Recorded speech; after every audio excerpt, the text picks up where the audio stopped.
Find Your Way Home. This is Christine Watkins and Christine Bacon, and this is an incredibly important show because we are dealing with the eruption of war, and it has to do with Russia, and Russia has to do with Fatima, and the Pope is about to consecrate Russia to Our Lady's Immaculate Heart. And the question, praise God, the question we're going to ask ourselves and you is, are we following what Mary has asked? And can we do something to help the Pope fully fulfill exactly what Our Lady has asked? So to start off with, would you please, Christine, share exactly what Our Lady asked for when she appeared in Fatima, so that we understand what we're supposed to be doing? And we are telling you, this is so urgent, so important. I've been convicted, I've been guilty. And ask you to join me in doing the first Saturday devotion for the rest of your life as often as you can. I will do it as often as I can. Christine Bacon has been better than I and has done it for the last 2 years, so we should applaud her and all of you who have already done it. And after we go over the first Saturday devotion that Our Lady's asking for, I'm going to mention some of the prophecies that have come through mystics in the church to tell us what Russia is going to do. And they don't just concern Russia and what's going on in that certain part of the world. It concerns the world. It concerns the United States. It concerns all of us. So this is not an isolated request. These are not isolated skirmishes. This is not an isolated battle. This is the beginning of something quite horrible unless we do our part. So Christine Bacon, would you please share with everyone what the first Saturday devotion is? Christine, you and I talked a lot about we have a big responsibility, because when our Blessed Mother spoke to Lucia and told her about this, she also said that she requires the communion of reparation on the first Saturdays, 5 consecutive Saturdays. And it doesn't matter if you start January through May or November through whatever 5 months later is March, I believe. So confession is number 1. Receiving the Eucharist at Mass is number 2. The third is to pray 5 mysteries of the Rosary. And then the last part is the 15 minutes meditating on mystery of the Rosary. This is our job. The Lord, our Mother, didn't come and say, you know what, people, this is just something that the Pope has to do. You just sit back and, hope they do it. This is something saying each and every one of you watching this video, each and every one of you who prays to me, each and every one of you who has power must be on your knees to stave off these bad things, these chastisements, I'll let you fill that part in, Christine. So in July of 1917, Our Lady of Fatima gave 3 visionaries, the 3 Fatima visionaries, this message asking for the explicit consecration of Russia to her Immaculate Heart. And she speaks of a coming war. This is in 1917. Yeah. And says, to prevent this, I shall come to ask for the consecration of Russia to my Immaculate Heart and the communion of reparation on the first Saturdays. And that is what Christine just described to you now. If my requests are heeded, Russia will be converted and there will be peace. Okay? Now, I think all of us right now, as we're speaking, can agree that there's no peace in the world. No. So somehow this was not complied with. This was not done in its fullness because there is not peace. In fact, the opposite is happening. Nor has there been. If we don't do what she asks, she will spread, meaning Russia will spread her errors throughout the world, causing wars and persecutions of the church. The good will be martyred. The Holy Father will have much to suffer. Various nations will be annihilated. Now, we have yet to see an entire nation gone, an entire nation annihilated. So this could happen if we don't comply. In the end, my Immaculate Heart will triumph. The Holy Father will consecrate Russia to me, and she shall be converted, and a period of peace will be granted to the world. So this consecration of Russia, what people can agree on in this controversial issue is that it was not done ever by any pope exactly the way that Mary asked, because she asked that it be Russia that be consecrated in union with all of the bishops. It has never been done that way. And so the fullness of the graces have not come upon the world. And it's very obvious to see that if that had happened, if we'd done the first Saturdays, if Russia was consecrated in the way that Our Lady exactly asked for, we would have peace, and Russia would be spreading Christianity instead of bombs and terror and tanks. And therefore, what we can do is the 5 Saturdays in a row.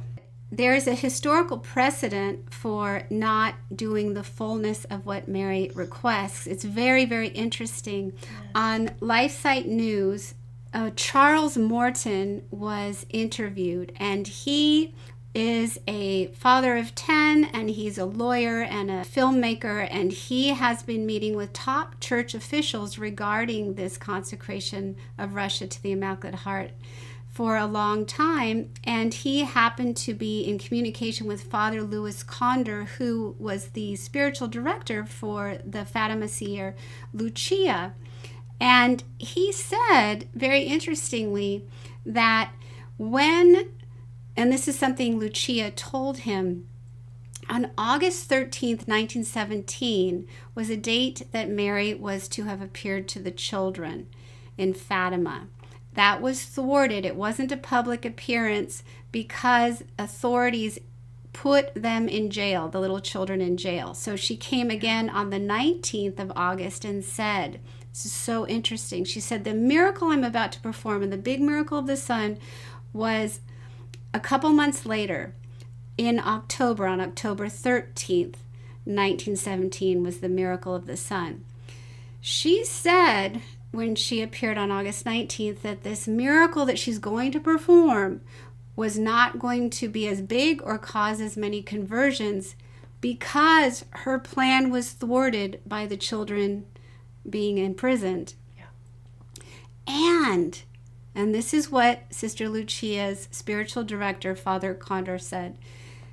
Mary also said that the war, this is, and World War I was going on, could have been shortened had that not happened, had her plans for visiting the children on the 13th of August not been thwarted.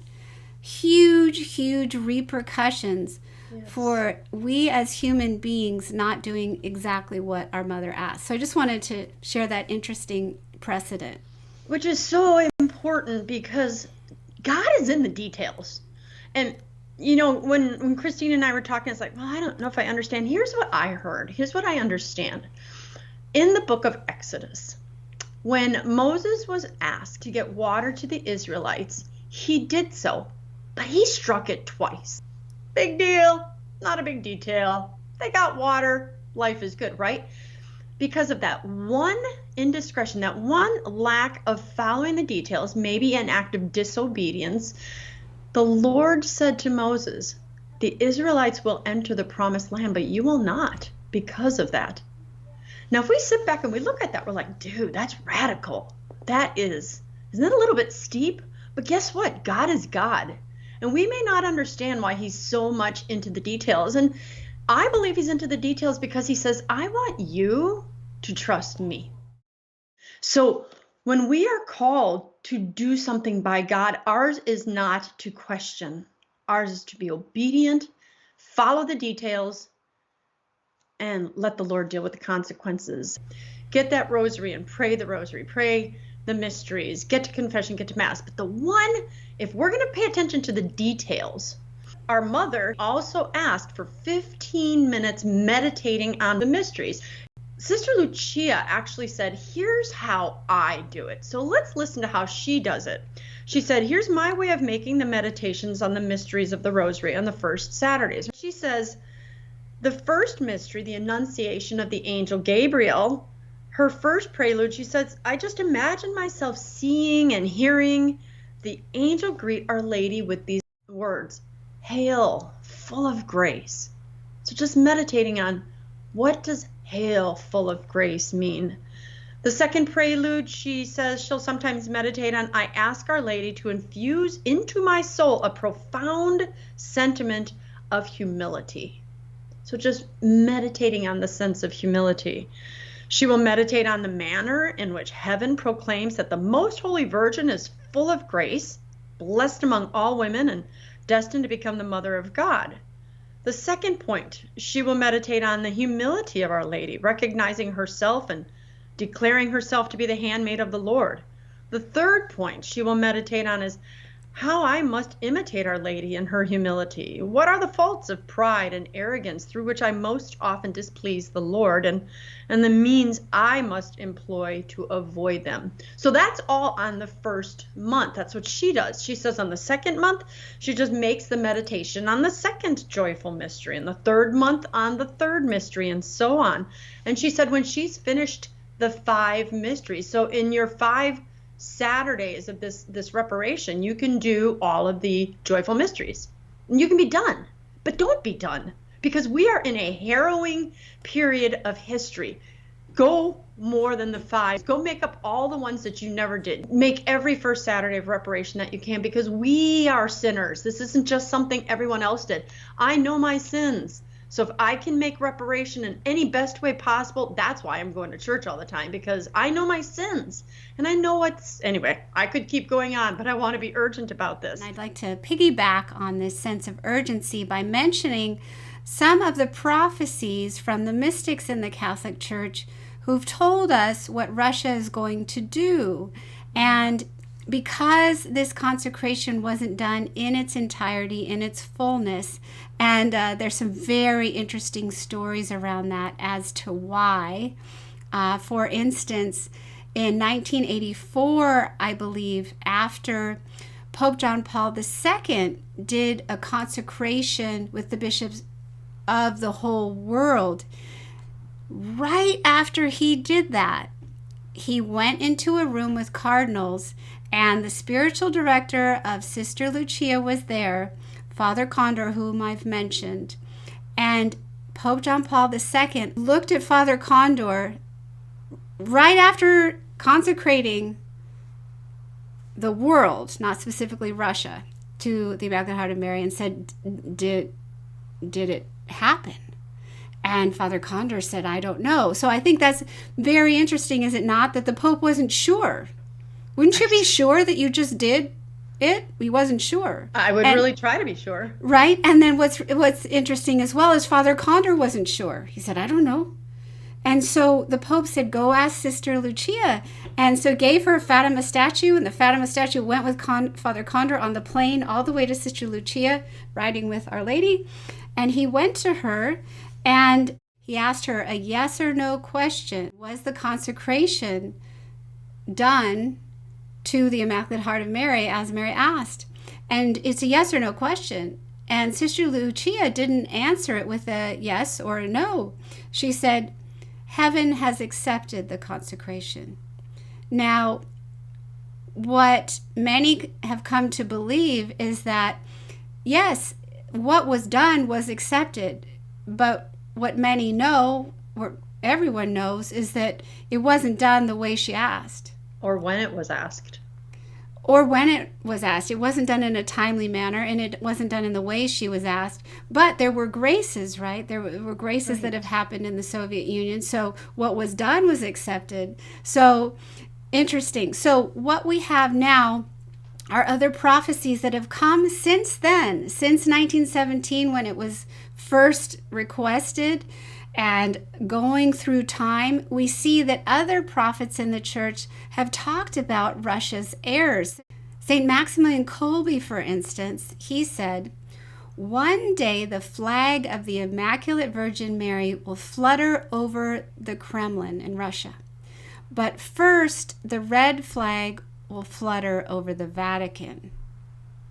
In other words, Russia will convert, but not before communism overtakes the Vatican, the seat of the Pope. Wow. Okay. That is not obviously a converted Russia. And the image, Christine, of having the flag of Russia on top of the Vatican, just, I don't know what it does to you, but my whole chest wants to just suck in.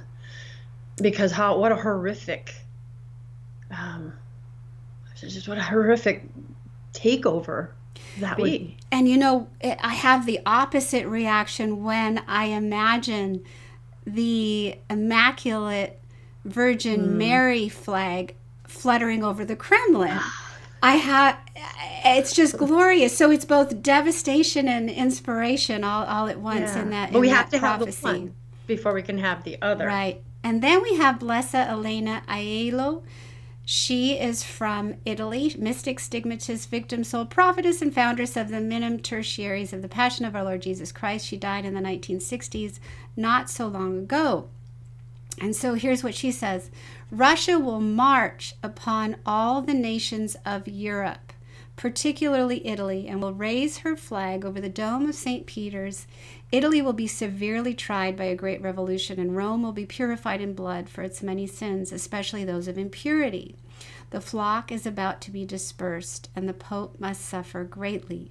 If the people do not recognize in these scourges the warnings of divine mercy, and do not return to God with truly Christian living, another terrible war will come from the east to the west. Russia, with her secret armies, will battle America, will overrun Europe. Here we have a blessed in the church saying this, and it's very probable that this is the beginning of what she saw. And so, honestly, would she who died in the 1960s be saying this if Russia were about to bring peace? Right. If we did the 5 for Saturdays, if the consecration was done by one of the popes perfectly. This is an interesting one. Father Don Goby, who knew Pope John Paul II very intimately and would visit him in his summer residence, and personally, the Pope John Paul II, was a great supporter of Father Goby, who was a locutionist and the head of the Marian movement of priests. On the very day of the 1984 consecration, Our Lady said to Father Stefano Goby, she said, "Unfortunately, this invitation has not been accepted by all the bishops. Particular circumstances have not yet allowed the Holy Father to expressly consecrate Russia to me, as I have repeatedly requested. As I have already told you, this consecration will be made to me when bloody events are now in progress." I bless the courageous act of my Pope, who wanted to entrust the world and all nations to my Immaculate Heart. I receive it with love and gratitude, and for this act I promise to intervene in order to greatly shorten the hours of purification and to make the ordeal less burdensome. So this is why Lucia said what was offered was accepted, right? It doesn't mean that what was offered was exactly what she asked for. And it's in the details. It's in the details. And then this is also echoing what Our Lady said in Fatima, that it will be done. But it looks like it will be done when things are already bloody. Yeah. We also have another incredible mystic of the church, Luz Amparo Cuevas from El Escorial, Spain.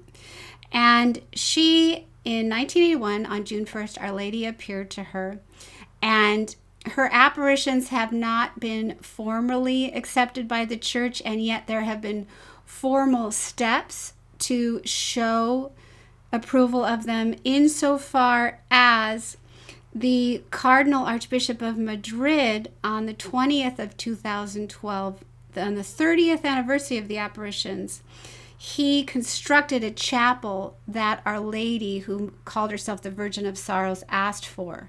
So he took steps to fulfill what Our Lady had said in those apparitions. And so it remains in the church in a neutral category, but also the cardinal took this step of following a request that Our Lady asked for through Lucio Aiello Cuevas, who was a victim soul who bilocated many healings. She spoke to Our Lady and our Lord for 30 years, many, many messages. And one of them was, do a lot of penance, pray the Holy Rosary with devotion.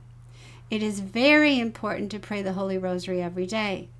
Offer your sorrows for the conversion of Russia, my daughter. Russia will destroy everything. What a statement. Russia will destroy everything. It makes me feel so weak too, Christine, about my penances.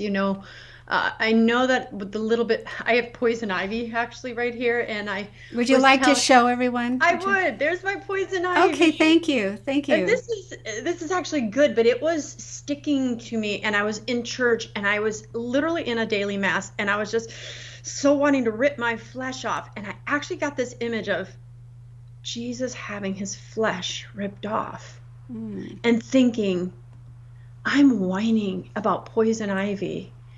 And so in that moment, it reminded me, offer it up with like the greatest intensity I could, because I always have this tendency to run from my suffering. But in this month and this year, with what we see going on over in Russia and Ukraine, the Lord is touching on me going, Christine, give every bit of suffering you can instead of running from it. And that's what I'm trying to encourage you guys to do. Sins of the world, yes.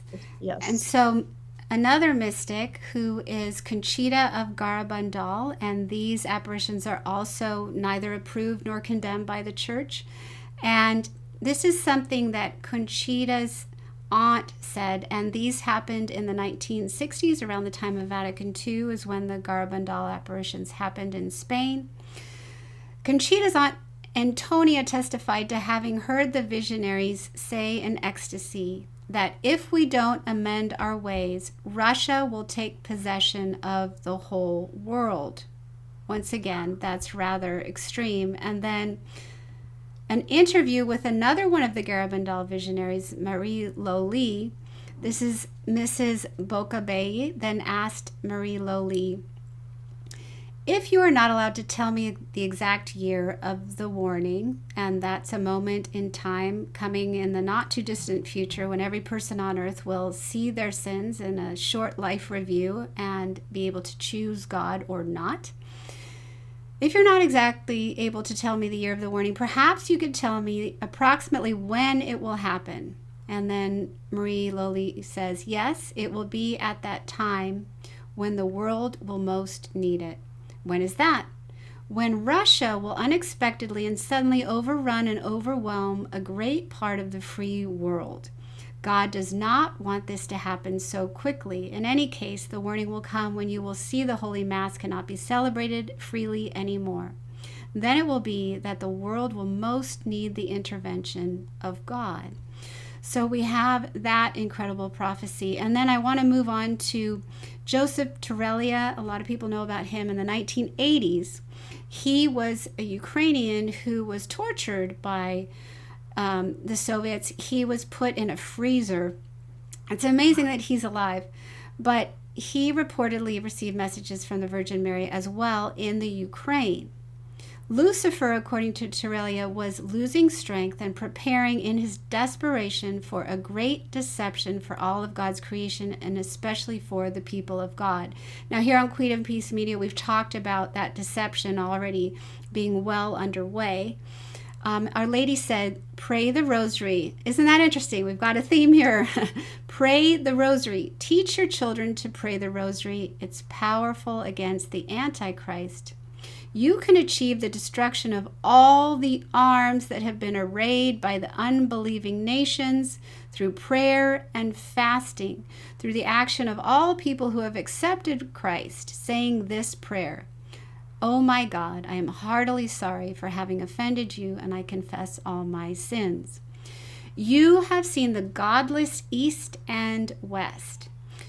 So right now there's talk of, okay, are we the godless ones or the East the godless ones? In this alleged prophecy, Our Lady is saying we both are. Right. The difference is that in the West, godlessness is not officially recognized, but the goal of godlessness in the East and the West is the same. In order to save Russia and the whole world from godless hell, you must convert Russia to Christ the King. But the kingdom of Christ the King shall establish itself through the reign of the Mother of God. So we have these various prophecies, and like any private revelation, even though we've got the first two come from bona fide saint, Maximilian Kolbe, bona fide blessed in the church. We are not required to believe them, but is it not interesting that we here have a prophetic consensus? Yes. That indeed, whatever we have done and haven't done has led to allowing Russia, or enough evil being in the world, for Russia to really expand, as Our Lady said she would in Fatima. Now, why, in a selfish manner, people can think, well, it's happening over there, it's not happening over here. Why should it concern me? And here we have a message from a mystic named Gisela Cardia, and she is extraordinary. In Italy, she's been receiving frequent apparitions. She has different stigmata appear on her body. We have the miracle of the sun happening. We have her bishop saying it's being investigated. We have several priests present at the apparitions. And we have her predicting, not her, but Mary, a disease coming from China. Mm-hmm. Okay, can we say that prophecy was fulfilled? Check. So, check. And so here we have a message that just happened on March 3rd, 2022. The highlighted part of this says, "My children, in spite of all that you see around you, often you are unaware and think that the war does not concern you because it is not where you live. But unfortunately, this is not how it will be." So basically, she's saying this is going to affect all of us. And as painful as it is, I think I need to end with a message from Our Lady to Gisela Cardia. And it happened just on February 24th, 2022, in which she says the following: "My children, thank you for bending your knees in prayer and for responding to my call in your hearts. My daughter, I know and share your sorrow. I, the mother of love and sorrow, suffer greatly because of not having been heard. Otherwise, all this would not have happened. I have repeatedly asked for the consecration of Russia to my Immaculate Heart, but my cry of pain has remained unheard. My daughter, this war will bring death and destruction. Those living will not be enough to bury the dead." So I hesitated to read that last message because it's so painful, but I read it because this is a cry from Our Lady. This is to be taken very seriously. And we reiterate that It's urgency. We must pray for the Pope. We must do the first Saturday devotion.